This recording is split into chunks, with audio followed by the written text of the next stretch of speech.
Assalamu alaikum and welcome to Z&D Academy course summaries. I am absolutely thrilled to guide you through today's explainer, where we're going to take the beautiful sciences of Aqidah and distill them into clear, structured, and really accessible lessons. Now, before we jump in, please do make sure to hit subscribe, like, comment, and share so we can keep making authentic Islamic knowledge accessible to absolutely everyone.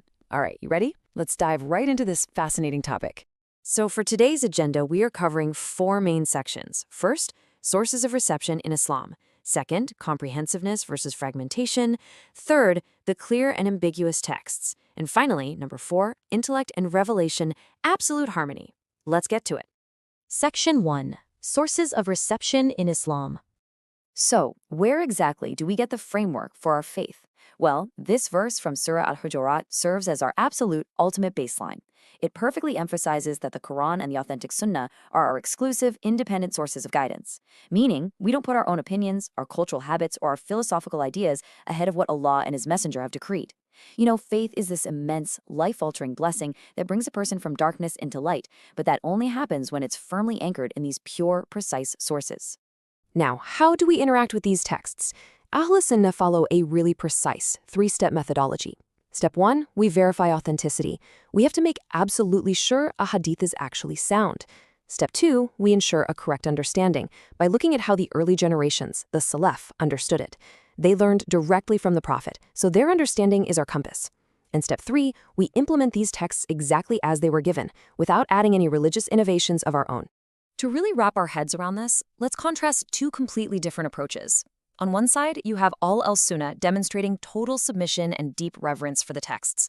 But on the other side, we see this historical pattern of intellectual arrogance from certain sects. Take this historical figure, Amr bin Ubaid. When he was presented with an authentic hadith about predestination, he arrogantly claimed that even if he heard it directly from the narrator or the companion or literally the Prophet himself, he would reject it, just completely reject it, because it didn't fit his own preconceived logic. And guys, this matters immensely today. Intellectual humility is the absolute prerequisite for true guidance. Without it, our own minds just become idols. Moving right along to section 2, comprehensiveness versus fragmentation. You know, a major theme here is that historical deviations didn't usually happen because people rejected the Quran completely. No, they happened because groups cherry-picked the texts. Let's look at how they approach the issue of major sinners. The Khawarij zoomed in entirely on texts containing threats and punishments, which led them to the extreme idea that a major sinner is eternally doomed to hellfire. On the flip side, the Murji'ah focused exclusively on texts promising forgiveness, basically concluding that your actions don't affect your faith at all. But here is the real takeaway. al-Sunnah didn't cherry-pick, they combined all the texts. By balancing verses of strict warning with verses of immense mercy, they concluded that a major sinner's fate is entirely subject to Allah's will. He might forgive them or he might punish them, but they are never considered outright disbelievers. We actually see this exact same fragmentation happen in the historical debate over predestination. The Qadariyah took verses proving human choice and ran with them, claiming humans have total, independent free will completely detached from God's decree. Then, on the other extreme, you had the Jabriyah.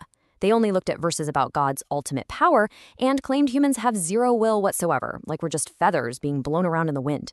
Both of these groups fell into major error for the exact same reason. They only took half of the textual evidence.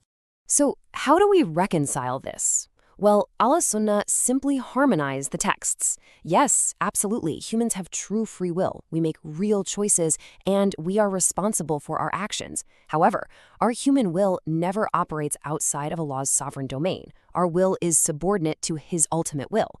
When you combine the verses of human choice with the verses of divine decree, the whole picture just becomes perfectly clear and beautifully balanced. All right, section 3, the clear and ambiguous texts. Understanding the difference between these two is absolutely crucial if you want to protect your faith from distortion. First up, we have the muhkam. These are the clear, foundational, decisive texts. They only admit one obvious meaning.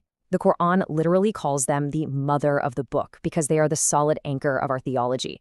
A perfect example of a muhkam verse is, "There is nothing like unto him." That is a definitive, unshakable truth that governs everything we understand about Allah. Then, on the other hand, we have the mutashabih. These are texts that might carry multiple interpretations, or texts where the true reality is just hidden from human comprehension. Think about the exact how, the kaifiyah of Allah's attributes. That falls right into this category. We affirm exactly what Allah says about himself, like his hearing or his seeing, but how exactly that works? That's mutashabih. It requires our humble submission and just recognizing the limits of our own human minds. Now, here is the golden rule of interpretation. al-Sunnah will always explain the ambiguous texts by using the clear, muhkam texts as a filter. Innovators, they do the exact opposite. They purposefully weaponize the ambiguous texts, make them the foundation, and use them to twist or just totally ignore the clear verses. A huge modern example of this is how some groups use ambiguous verses to push this false idea of the unity of religions, trying to claim all paths are equally valid, while conveniently ignoring the crystal clear, muhkam verses that establish Islam as the final, necessary path. Let's look at another example. Consider the spectacular miracles of Prophet Isa, Jesus, peace be upon him. He healed those born blind, cured lepers, raised the dead by Allah's leave, and literally breathed life into birds fashioned from clay. I mean, these are awe-inspiring, incredible events, but they are also ambiguous if you look at them completely in isolation. Historically, many people took these miraculous acts and mistakenly used them to claim divinity for Isa. But look at how easily we resolve this when we follow the rule. We anchor those amazing miracles with the muhkam reality. The clear, foundational texts of the Quran state unequivocally that Isa is a noble human messenger, created from dust exactly like Prophet Adam. The rule is just so simple. Miraculous acts granted by God do not suddenly elevate a created human being to the status of the creator. When you filter those miracles through this clear baseline, the truth remains perfectly intact. And that brings us to our final part, Section 4, Intellect and Revelation and the absolute harmony between them. Historically, there has been so much tension between human philosophy and divine revelation. Let's unpack where all this confusion actually started. To do this, we kind of need to demystify some theological jargon, often called kalam, which borrowed really heavily from ancient Greek philosophy. First up is the term jawar, which roughly translates to substance. In this old philosophical framework, a substance is an entity that stands completely on its own, like a physical body or a tangible object. Then you have the term arad, which translates to an accident. Now, obviously, this doesn't mean a car crash. In philosophy, it refers to a trait or a property that cannot exist on its own. It has to exist within a substance, so things like color, motion, or temperature. The issue is that certain historical scholars took these flawed, humanly invented categories of jawar and arad and built their entire premise of proving God's existence and interpreting his attributes on them. The fatal flaw here is pretty obvious, right? These theologians took pure divine revelation and tried to stuff it into the narrow boxes of ancient Greek philosophy. If a divine text didn't fit their made-up definitions of substance and accident, they just altered the meaning of the text. But for al-Sunnah, it's completely different. Authentic revelation, the naql, and sound, pure intellect, the aql, are twin lights. They literally never contradict. If there seems to be a contradiction, it just means either we misunderstood the text or our intellectual premise is flawed. True, uncorrupted intellect is always going to align perfectly with what Allah has revealed. So as we wrap up today's explainer, I want to leave you with a really profound question to think about. Do we measure the Creator's perfect words with our own limited intellects, or do we refine our intellects by using the Creator's words? It's a massive paradigm shift, and it completely changes how we view everything. Thank you so much for joining me today. I highly encourage you to continue your learning journey through the official Z&D Academy curriculum. Until next time, keep seeking knowledge, and jazakumullahu khairan.